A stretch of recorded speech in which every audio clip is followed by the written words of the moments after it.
Good afternoon. I made a video before this and it did not turn out how I wanted it to, so this is the attempt number 2. Maybe it'll go even faster. This week we worked on moving from arrays to array models. There is an idea called CRA, and it's concrete, representational, abstract. Concrete is where students have opportunity to work with hands-on manipulatives such as base 10 blocks, and they get to build models based on the problems that we're trying to solve.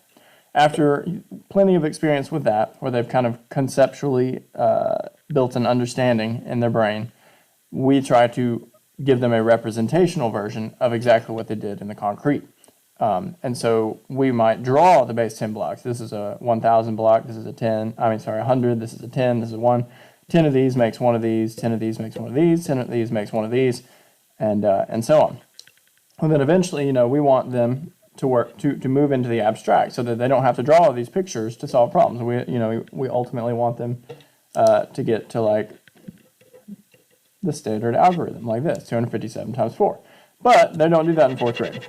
My job is not to teach them the standard algorithm for multiplication in 4th grade. It's to give them a good foundation here, and then for us to move into some more abstract things that by the time they actually get to the standard algorithm, they know how to manipulate it for it to do what they need to. So they're not just following formulas that some adult has told them that they're supposed to do. They actually know how to use it in context outside of on a worksheet. So that's our goal with 4th grade.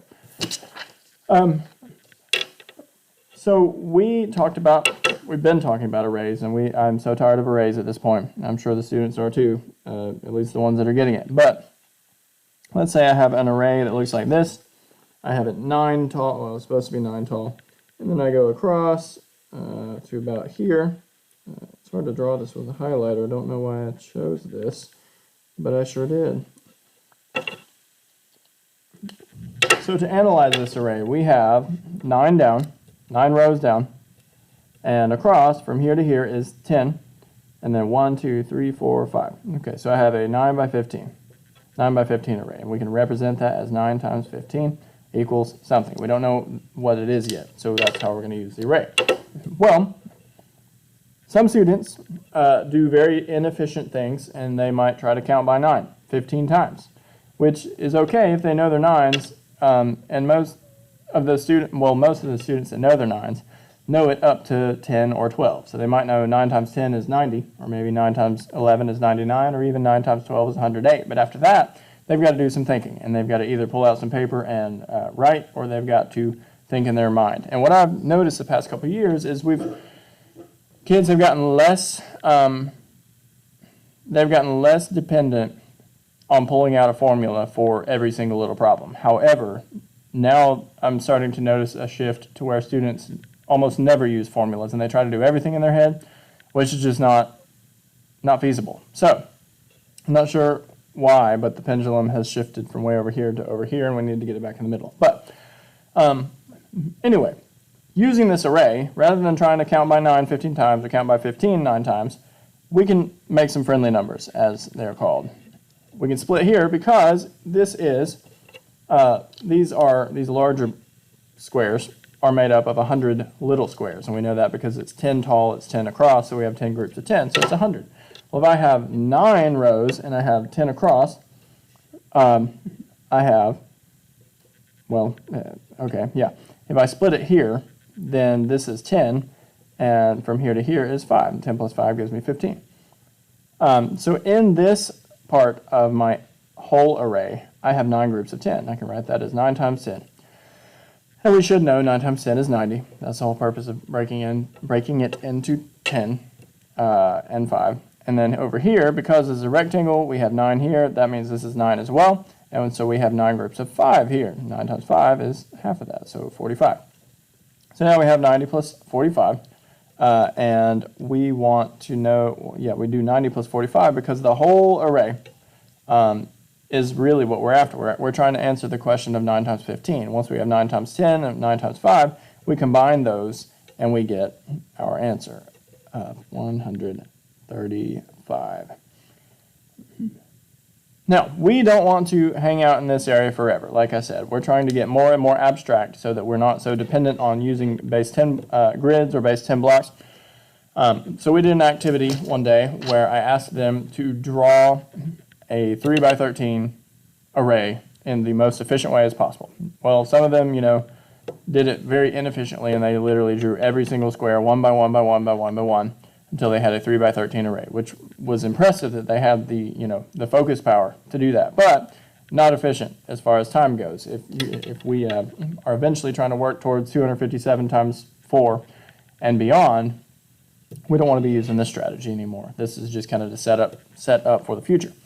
So some, when they did it, they kind of drew a rectangle and they filled in by drawing the number of lines, and they didn't have to draw every single square.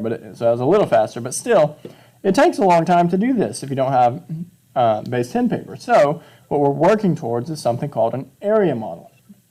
An area model is basically the stickman version of an array.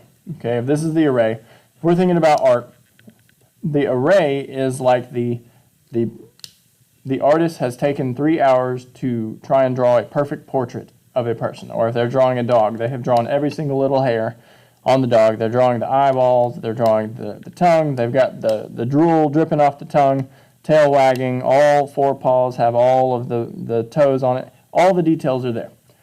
But we don't have time for that. If we're taking the ACAP this year in April, and there's 30 math problems, and one of them is an array, and they take 20 minutes to solve one problem, it's not going to work out. They're not going to finish the test, so then they wouldn't do well. So a quicker way to represent this is with an area model. So going back to the art thing, if we want to represent the idea of a dog or the idea of a person, instead of us drawing every single detail, we can be like, okay, here's a head, maybe here's some ears, and here's a nose, here's some eyes, maybe we've got the little dog and it's got a mouth open. And even this is a little bit, okay, whatever.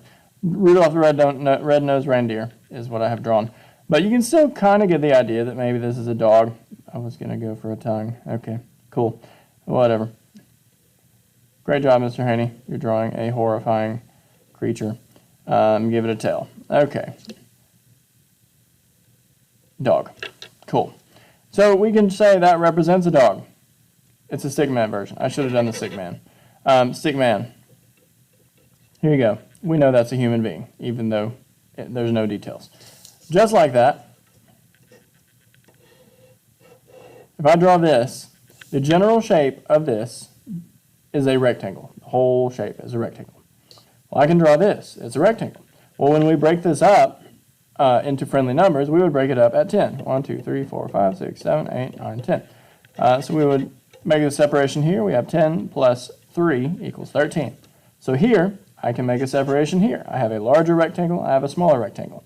This, the height here, this is 3 rows. This 3, if we write this 3, it represents the 3 rows. So we don't have to draw the rows. We just write the number that represents the amount of rows, which is 3. Here, we have 13 columns. We don't have to draw the columns. We just write the number that represents it. And the same for here. We broke it into 10 plus 3. So in this area, rather than us drawing all the columns, we have 3 groups of 10. So 3 times 10 equals 30. Over here, we have 3 groups of 3. So 3 times 3 equals 9. We add 30 plus 9, we have 39. And our equation is 3 times 13. 3 groups of 13, which gives us 39. Okay? So we're slowly working towards more and more abstract versions of the equations. We're not quite to the standard algorithm, and we won't be there at all this year. So please don't introduce that yet to your students, because I'm sure it will help them in some things, but it will not help them on the ACAP. So if you would like them to do well on the ACAP, just hold off until they get to middle school to start teaching them to set up their problems like this. Because I'm seeing some students do this, and then they have no clue what they're doing after that. Okay, I'm seeing things like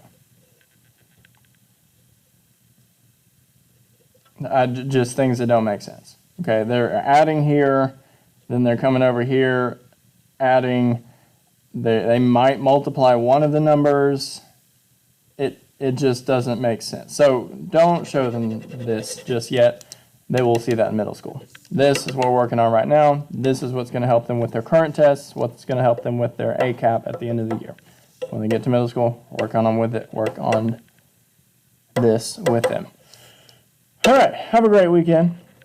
Once again, as usual, if you have any questions, reach out to me.